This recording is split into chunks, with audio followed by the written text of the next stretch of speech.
Hola a todos y bienvenidos a una edición más del Diván de la Historia. Hoy vamos a hablar de uno de esos temas que son debates abiertos y que no tienen una solución fácil y evidente, como es el origen del nombre de España.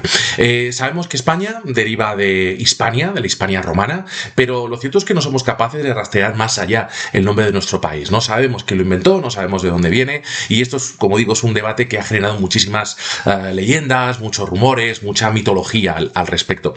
Hay otros países que lo tienen mucho más fácil, ¿no? Italia es de donde venían los itálicos que rodeaban Roma. Francia es el país de los francos. Inglaterra, el país de los anglos. Dinamarca, la marca de los daneses.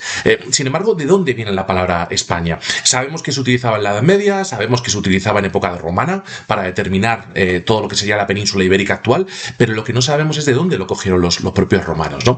Hay muchas teorías al respecto, ¿no? Quizá de las más respetadas, lo que nos dicen es que nuestro nombre podría provenir de los fenicios. Los fenicios son un pueblo comerciante, un pueblo que estaba ubicado en la costa de Canaán, lo que hoy sería el Líbano, sería Israel. Estamos hablando del año 1000, año 1500 a.C.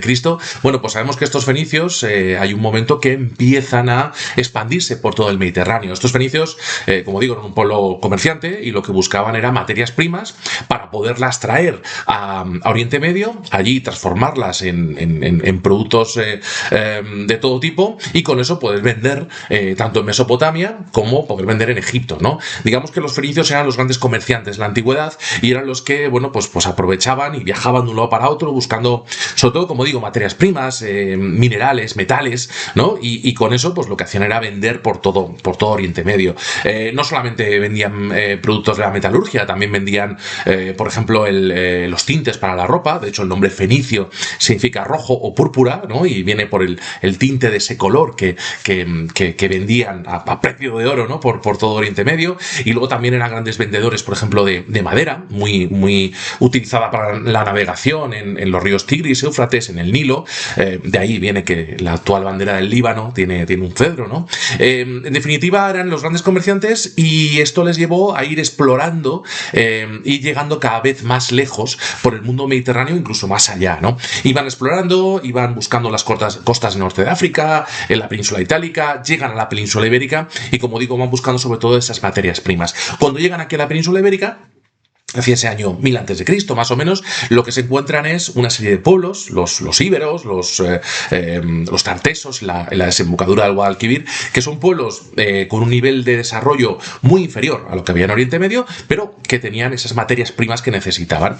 Así que los fenicios lo que hicieron es desarrollar un comercio, ¿no? entre esos pueblos nativos de la península ibérica, a los cuales les daban productos elaborados. Por ejemplo, nos traen la vid, por ejemplo, nos traen el olivo, nos traen aceites, nos traen vinos, y a cambio de eso pues se llevan nuestros metales, ¿no? Sabemos que los fenicios fundan Gadir, la actual Cádiz, y fundan pues muchas otras ciudades por todo lo que sería la costa del sudeste peninsular. Bueno, hablo de los fenicios porque se cree que quizá el origen de la palabra España pues tenga un origen fenicio, ¿no? De hecho, el origen es bastante poco poético porque, según esta teoría, Hispania vendría a significar algo parecido a tierra de conejos. Aquí lo que nos viene pues la palabra safán, Spahan, que bueno, para el que sepa pronunciar fenicio antiguo lo hará mucho mejor que yo, pero viene a significar conejo, y de Spahan, España, bueno, de ahí vendría la palabra.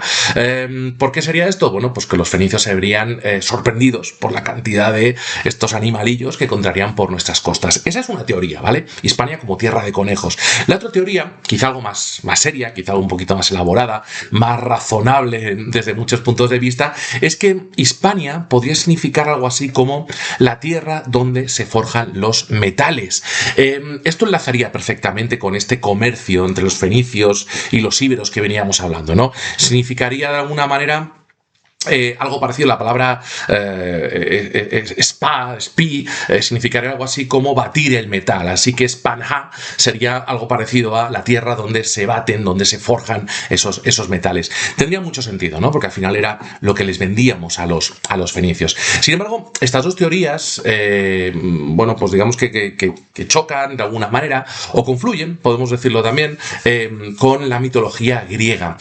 Para los griegos, la península ibérica era el final del mundo, literalmente el final del mundo. No había nada más allá, no había nada plus ultra, como dice el lema. Después la península ibérica, después del estrecho de Gibraltar, realmente lo que tenemos es el océano, es la nada, ¿no? Es la inmensidad que los griegos veían como el final del mundo. Así que cuando los griegos miraban hacia Occidente, lo que veían era, pues como digo, pues la península ibérica como el final del mundo, literalmente, ¿no? Ese final del mundo tenía un componente mágico, un componente mítico. Pensemos en esos marineros, no solamente fenicios, como decíamos antes, sino también esos marineros griegos, que también se lanzan a explorar todo el Mediterráneo, que se lanzan a fundar colonias por todo el Mediterráneo. De hecho, ahí tenemos Ampurias, Rosas en la península ibérica.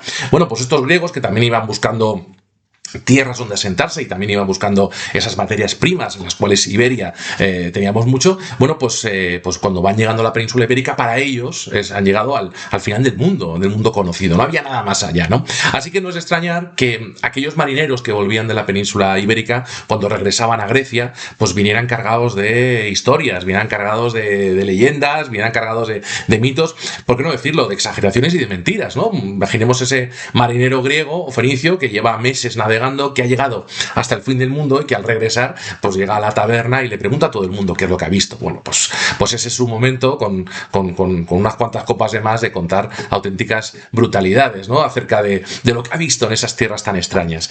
Esto nos pasaba también a los españoles cuando íbamos a América al principio, ¿no? Y volvíamos y contábamos cualquier locura.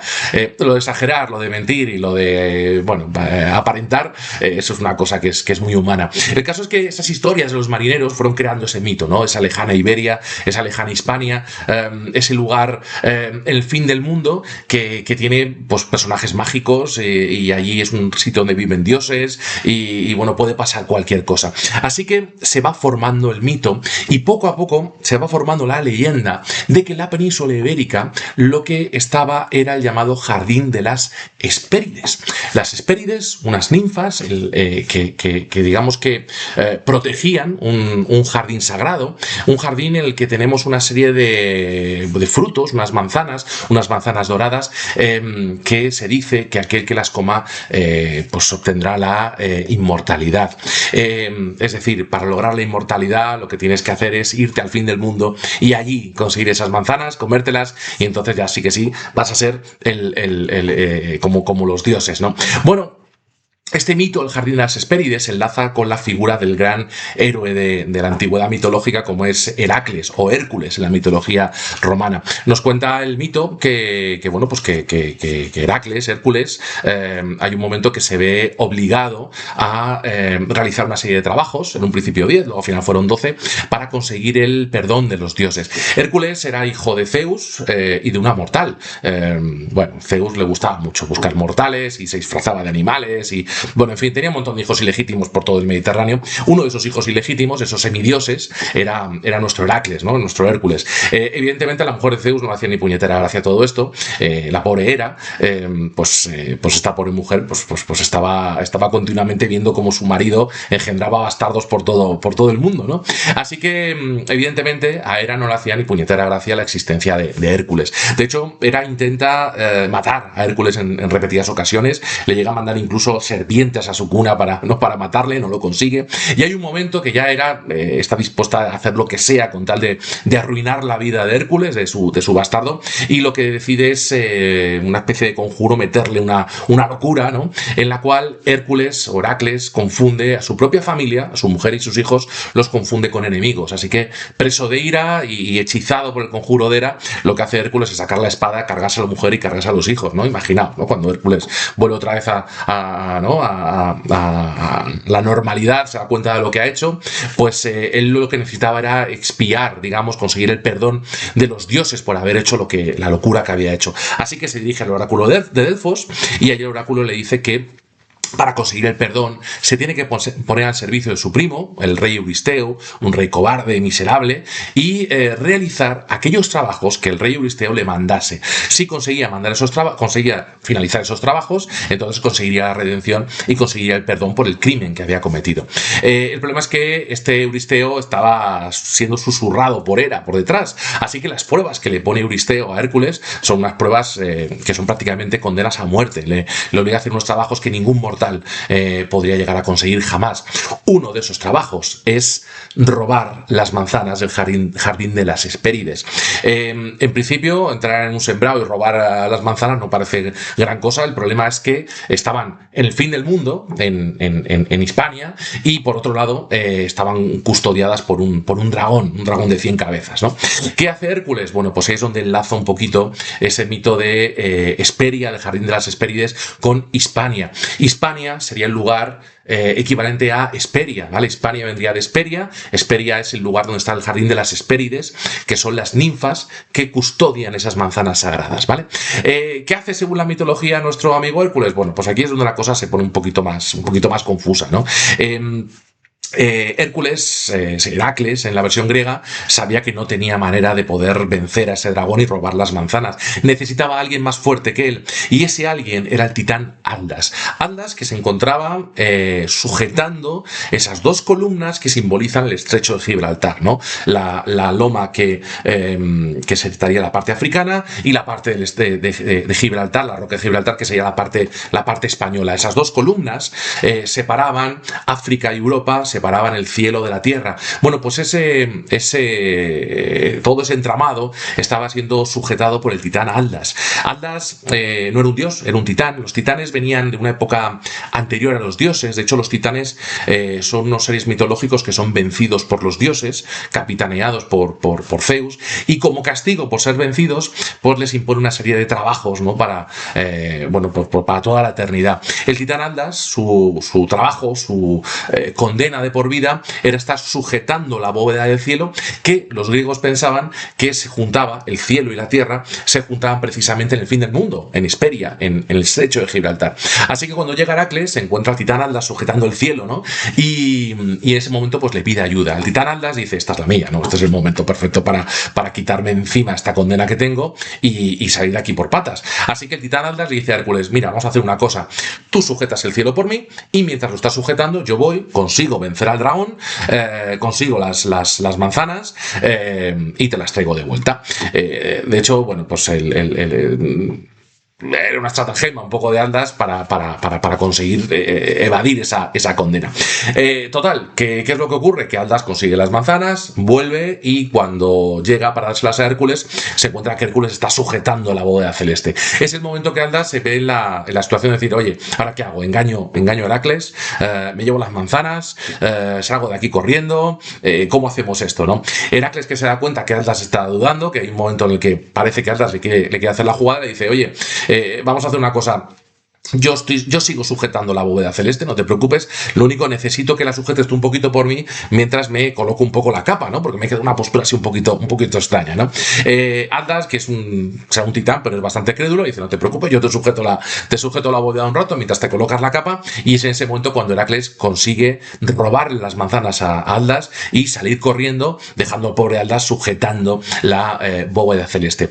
Bueno, todo esto para decir que, en base a este mito, Hispania sería la evolución de Hesperia, ¿vale? Ese jardín mágico que decimos. Hay muchas más leyendas relacionadas con Hércules y la península ibérica. Otra la que nos dice que Hércules, cuando llegaba a hacer ese trabajo, a robar las manzanas, se encuentra que África y Europa, en lugar de haber el estrecho de Gibraltar, en aquella época estarían unidas por una enorme cordillera. Así que Hércules, para poder cruzar esa cordillera, lo que hace es separar las montañas, creando un brazo de mar que separa, ¿vale? Europa y separa África. Es decir, el estrecho de Gibraltar y las columnas de Hércules sería una creación del héroe mitológico. Todo es un poquito confuso, ¿vale? Al final es mitología y hay muchas teorías y muchas variantes, pero digamos que lo importante de todo esto es que los griegos eligieron como escenario de este hecho mitológico, eligieron el lugar, como digo, más lejano del mundo conocido.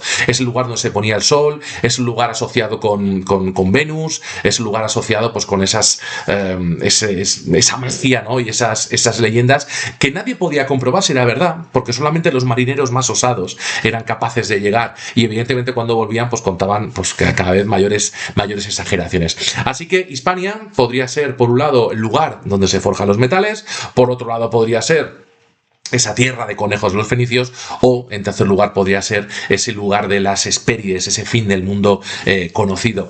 Los romanos, cuando llegan a la península ibérica, asumen el nombre Hispania, y eso es muy curioso, ¿no? Porque ninguno de los pueblos prerromanos que había aquí, ni los carpetanos, ni los oretanos, ni los tartesos, ni los celtas, ni los cántabros, ninguno de los pueblos que había aquí se autodenominaban hispanos de ninguna manera. El término Hispania es un nombre que traen los romanos, no es un nombre que los romanos aprenden al venir aquí, sino que es un nombre que los romanos traen con ellos, un nombre absolutamente extranjero. Para aquellos celtíberos, por ejemplo, ¿no? Los celtíberos que había en Numancia, cuando llegan los romanos y les dicen que son hispanos, los celtíberos les miran como diciendo, no tengo ni idea de lo que es eso, ¿vale? Es un nombre traído de fuera. ¿Por qué? Porque para los romanos esa tierra que iban a conquistar era la antigua tierra, esa Hesperia, ¿no? de la leyenda de Heracles, leyenda de Hércules, que ellos tenían su propia mitología. Es decir, los romanos traen la idea mitológica griega y nos la traen a la península ibérica y nos empiezan a llamar de una manera que nosotros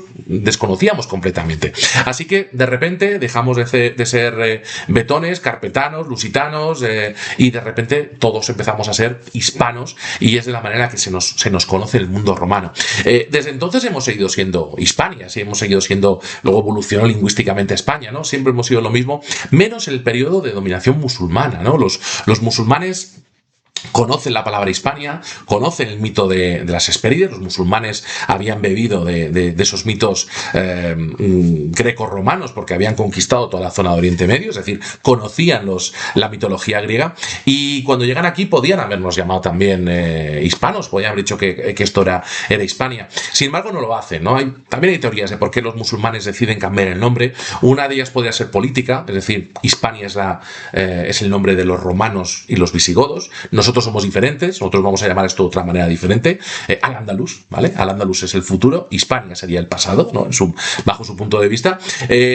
También se dice que la palabra Hispania es un poquito difícil de pronunciar para los musulmanes, y luego hay teorías que nos dicen que este lugar era conocido de otra manera por los pueblos bereberes que van a invadir la península ibérica, ¿no? Los bereberes conocían esta tierra, conocían Hispania, pues bien porque era el lugar del que venían los vándalos, ¿vale? Los vándalos, un pueblo germano que viene del norte de Europa, cruza la península ibérica y se va al norte de África. Los vándalos sería la tierra de la que vienen los vándalos, sería la tierra de Al-Vándalus, ¿vale? De ahí viene el nombre de Al-Ándalus. Hay muchas más teorías al respecto, pero parece que los pueblos bereberes ya tenían su propio nombre muy diferente para la península ibérica, que deriva en la palabra de Al-Ándalus. Ya hablaremos de ello otro día para no extendernos demasiado, ¿vale? El caso es que cuando los cristianos empiezan a conquistar la península ibérica desde el norte, desde Asturias, desde Cantabria, desde Galicia, y empiezan a ir hacia el sur, lo que ellos están intentando hacerse es restaurar, ¿no? El antiguo reino visigodo, heredero del Imperio Romano. ¿Qué nombre le ponemos a eso? Evidentemente el nombre tiene que ser Hispania. Así que lo que vamos a tener en la Edad Media es esas dos maneras de llamar la península ibérica: Al-Ándalus por parte musulmana, ¿vale? Que hace referencia a toda la geografía peninsular, y Hispania, que era el nombre que le dan los cristianos medievales, digamos, que quieren ser sucesores, que quieren enlazar, ¿no?, con ese pasado romano de la antigua Hispania. Al final, como este proceso llamado Reconquista lo van a acabar ganando los cristianos, pues el nombre Hispania va a ganar al nombre Al-Ándalus. Al final Al-Ándalus va a quedar reducido a los libros de historia, y va a quedar reducido a la porción de la península que estaba en el poder de los musulmanes. Sin embargo, la palabra Hispania, que luego deriva en España, va a acabar, como digo, ganando la batalla. Por cierto, la palabra Hispania, palabra España, que hace referencia realmente a la unión de España y de Portugal. Durante mucho tiempo los portugueses se estuvieron quejando que la parte de Castilla y de Aragón no debería llamarse España, porque españoles realmente eran todos ellos, ¿no? Cuando hablamos de la antigua España romana, hace referencia a toda la península ibérica, y de alguna manera los portugueses también serían españoles, ¿no?, según esta teoría. Luego ha evolucionado todo, al final España es lo que hoy entendemos por España, Portugal ha quedado con su propio nombre, pero etimológicamente, y el origen, digamos, diríamos de este nombre, pues abarcaría toda la península ibérica, abarcaría pues a castellanos, a aragoneses y a portugueses, ¿no? Pero bueno, eso, una cosa es la historia, otra cosa es el nombre de las cosas en la actualidad, y lo importante es que sepamos un poco de dónde venimos, ¿no? Y esa palabra España, esa palabra Hispania, nos enlaza perfectamente con dos elementos claves de nuestra historia que nos han definido desde la antigüedad. Por un lado, ese pasado fenicio que hizo que las comunidades íberas evolucionaran, ¿no? Y se convirtieran en otra cosa, y por otro lado, por supuesto, ese pasado greco-romano que nos ha dado una esencia importantísima, dentro de la cual está incluso el nombre de nuestro país. Muchas gracias a todos por vuestra atención y seguiremos en episodios sucesivos. Muchas gracias.